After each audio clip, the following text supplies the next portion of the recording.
Isang mapagpalang araw sa inyong lahat mga kalingap. Muli ngang pumunta si Kalingap Rab sa bahay ni Dara para ito ay kumustahin. Habang papunta sila sa bahay ni Dara ay naisipan nila itong hintayin sa daanan para isabay na nila sa bundok pauwi. Alam kasi nila na nasa paaralan pa si Dara kaya hinintay nila ito. Nang dumating nga si Dara ay sabay na sila papunta sa bahay ni Dara at may mga dala silang bigas at grocery para sa magkapatid. Nadatnan nila si Bea na nagwawalis sa palibot ng bahay. Itong si Bea ang kawawa dahil nauuna itong umuwi kay Dara pagdating niya sa bahay siya lang talaga mag-isa.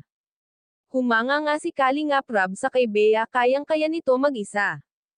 Isa itong good news sa mga viewers. May maghahatid sundo na kay Dara sa paaralan.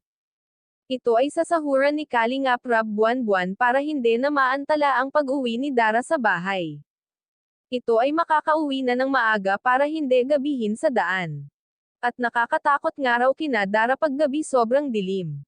Kaya ginagawa talaga ni Kalingap Rab ang paraan para hindi mapahamak si Dara. Wala na kasi itong magulang at walang gumagabay sa kanya. Kaya nga nabanggit ni Kalingap Rab na ito ang madalas nilang pinupuntahan para tingnan ang magkapatid na ito. Kinantahan nga ng K-boy si Dara ng Christmas song, umiyak ito nang marinig yon. Nalulungkot daw siya sa tuwing maririnig ang mga ganon kanta.